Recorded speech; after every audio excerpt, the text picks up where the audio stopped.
a number of us in the industry, particularly business owners, realised that this bill would mean that New Zealand's innovation would be constrained by companies that were able to have thousands of software patents, which, you know, you can patent 2 lines of code really easy. You don't have to build anything and show that it works. So we thought we'd persuaded the politicians not to pass this bill, and then we discovered that our industry body, which was really financed by big overseas companies, had come in with a different message and changed the legislation back. So I emailed a few people that I knew, people like Sigurd at Silver Stripe, people like Paul, people like Brecken and Josh. Ian McRae was one of those from Orion Health. Wynyard, and we got together and we put in some submissions and we got the bill kind of made a bit more acceptable for New Zealand. So I sent an email out to all these people and said, hey, thanks very much, do you mind if I just keep your email addresses for the next thing that comes along? And Ian McRae, the bastard, said, you know what you should do? You should organise and represent New Zealand-owned companies. Great, thanks Ian. Come along to our meetings. Oh, no, I can't do that. I'm trying to break into the US market. I don't want to be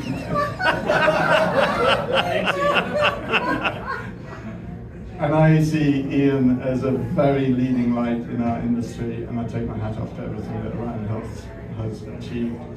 I am motivated as an immigrant to New Zealand. I've lived here since 1991. By the amazing innovation and capabilities and kind of confluence of, I don't know, thinking in this country, going back to when Tangata Whenua first arrived, you know, bringing their science and knowledge to these shores, through various ways of settlement, through, you know, the broadening of immigration to New Zealand representing the whole world, and just what it does for a population of 6 million people. And as somebody that's gone back, I suppose, to other countries and tried to set up businesses there, just seeing how much that capability is appreciated and trusted and valued. And this is really true. So to me, the passion is persuading New Zealanders that they're very, very good indeed. I'll give you one example. Earlier this year, Peter Lucas Jones, the CEO of Te Huku Media, based up in Kaitaia, was listed in Times' top 100 people in the AI space. That's a tiny wee company in Kaitaia, and he was in the top 100. That's just one example. That example also just shows you some of the things maybe we fail to do, which is include and think deeply about the Māori economy and where that's going and how that's not very well represented maybe by organisations like ours.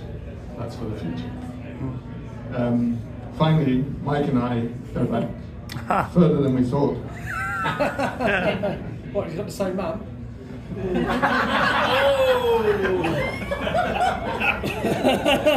She dresses us both funny. When I left school, I wasn't sure what I was going to do. I wasn't going to go to uni, and somebody said, "Why don't you get into programming? I'm sure that's the future." So I found this course in a small city in Gloucester called Gloucester, and the place was called Gloucester Institute of Arts and Technology, GlassCat. Yeah. And I found out recently Mike went to the same place, probably a year or two after me. Yeah. So there we go. 1 year after. Yeah. That's it. Oh, and New Zealand Rise wouldn't be anything without these two. Thank you, Dom. Do I want to carry on? I guess just to say a few things. It's wonderful to see everybody here this evening, and want to acknowledge each and every one of you for your contribution to NZRise. Each one of you have brought something special to it. Some of you I know have been there right from day one, doing exciting things like writing constitutions and things like that. To get us up in Lawrence as well, get us up and running and established as an incorporated society. I think one of the things that NZRise has always endeavoured to do is to be an advocate for New Zealand-owned companies, and I think that need hasn't gone away. Even if we go away, And the way that that continues on is by each of you continuing to do the good, great work that you do, and by being an advocate for the industry. And one of the things we were very fortunate with, Don's, as you can see, is a very eloquent man, and he was always very good, and I've always admired him. As he said, as an immigrant coming to New Zealand, he's been so passionate about Aotearoa and the people who are here and the work that he's done, and I really, really do admire him for that. Also, too, he's a bit of a bullshit bastard, and he's really quite good at going occasionally to people when they need it. I'm much more politer than that. And so that's why we had the co-chair model, because it's the best of both worlds. And we've been blessed in that, in that model, and I think it's served NZRise really, really well. Because one of the challenges as well too has been that willingness to step out and to step up and to speak out. Because a lot of people live in fear that if I do that, I'll lose business, we won't win work, or I'll be written off the list as a consequence. So that's a very real possibility in some of the work and areas that we're in. And so that's where there is unity and strength in unity, and that's where I think NZRise has been really, really successful. I think too, the problem with our industry is we're not like farming. We don't have a federated farmers for the IT sector. And, sorry, Country Women's Institute. Country calendar. Oh, a country calendar, oh sorry. And I think that's always, it's always worked against us to a degree, because, and the trouble is, and it's a bit like our industry in general, we reflect our industry because as things fragment and separate and the specialities and there's interest groups for this, and it's really, really hard to speak with a unified voice. But I think one thing that NZRise has always done and done well is championed New Zealand's interests. And as I say, even though we are marking the conclusion of NZRise as an organisation, that work doesn't stop, and each one of us has a responsibility to carry that on. And there is a season for everything, you know, things come and go, there is a moment and a time when it is right and it's well, and we're moving on to other things, and let's look for other opportunities. But where you see that opportunity to help a colleague or to support another member in the industry, you know, do take that, because it is that support and solidarity that really makes a difference. And really want to acknowledge, as I say, Don and all the good work he did, but also it's a wonderful segue over to Victoria and to Brecon to represent the ongoing interests. It's always quite good sort of finding unsuspecting people. Would you like to be co-chair of NZRise? Oh, what is it? Oh, nothing much. And then that's how Victoria became co-chair along with Don. And I'll hand over to you.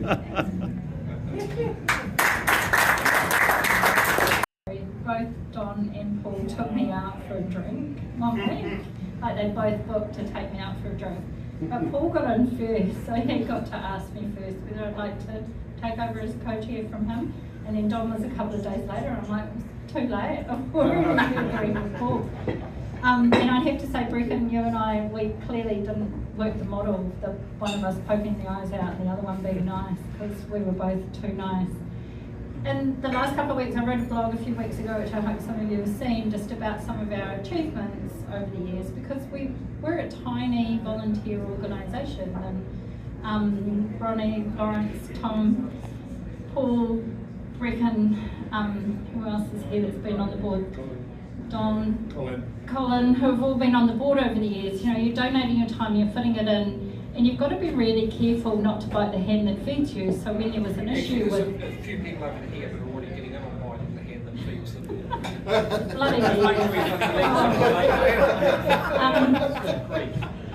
and you've got to be really careful not to bite the hand that feeds you. So often you'll be going to bat with a minister who also oversees an agency that your business is really dependent on, because they're a strategic customer for you. So you've got to walk this real tightrope when you're on the board of NZRise, and so to everyone who's ever done that, I really commend them.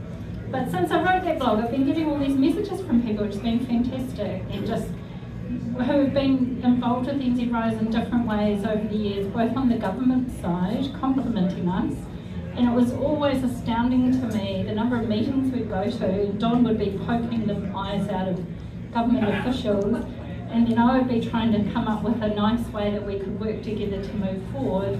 And then the officials, often we'd leave the minister's office and the officials would usher us out of the beehive and go, oh, that was really great, next time can you talk about this thing? Because they needed someone to kind of bring an external perspective often, so we're kind of using us to do their bidding in some ways. So I've had messages from people who were in those positions, former members, former people who've just been watching the kind of the achievements that NZRise has made, and all of their sentiments been so positive and so disappointed that now there isn't someone filling this void. So one of the things that we really wanted to do is not kind of just disappear and then there's no one. We really want some aspiration for the digital technology community and those who own businesses and are doing the hard slog. And we all know that Wellington's pretty tough for everyone at the moment, so if you're based here, it's a challenging time. Government agencies are cutting our contracts left, right and centre, and everyone's kind of, everyone I talk to in my new role at IT professionals is losing their jobs and feeling very down, and people are lacking kind of aspiration, and people are missing that. Believe it or not, someone sent me a message and said, remember when there was going to be Silicon Valley? And I do remember how cringy that was, but at least there was this real focus on what can Wellington be doing and achieving in the tech scene, which we've kind of lost all of that. Maybe Stefan, it's your fault since you left Creative HQ. I don't know. We've lost that catalyst that's brought that together. So I just want to thank everyone. Brecon, do you want to add anything to? I wanted to call it a funeral, but no one agreed with it. Memorial service. No one wants to come to a funeral. Thanks, Beck. And yeah, thanks everyone, especially everyone who's been on board and helped out with various things. We're very much driven as a volunteer organisation. I think it's been we've had a lot of success in some areas. I think we really did affect, especially sort of access to government procurement. That was in a really bad place a decade ago, and is now at least in a better place than it was. It's always hard for me to tell how much of it is that it's got better and how much of it is that our own use has grown, so now we get taken seriously and maybe we didn't. I think it's still incredibly hard for small new businesses to grow in this space. I think that's been one of our problems as an organisation, is there aren't actually very many new businesses starting and trying to take a serious run at building new software and starting a services business and things like that, which might be good for us in terms of less competition, but I think in terms of that access to innovation in the local market and government being able to drive things forward through local suppliers is still a problem. And I think we still see, certainly one of the challenges for us is when we started being part of all this, we had 95% of our revenue out of New Zealand, and now it's about 25%. And then we go over to Australia, where technically it should be harder to bid, and Australia sticks into all these like RFI documents and things. You must demonstrate contribution to the local economy and things like that, and that you're making Australia better. And we come back to New Zealand and there are none of those clauses. So there's a lot of fights still to have, but they're hard and slow fights to have. And I think we've spent a lot of time trying to tell people that. We haven't quite found the right thing to get that next layer of change. But we will, I hope, all individually keep selling those messages and keep pushing that goal, because I think it is really important that New Zealand has the skills to build the tools that we need for running digitally in this country, because we understand this country and we understand our own values. So I hope we'll all keep doing that. And yeah,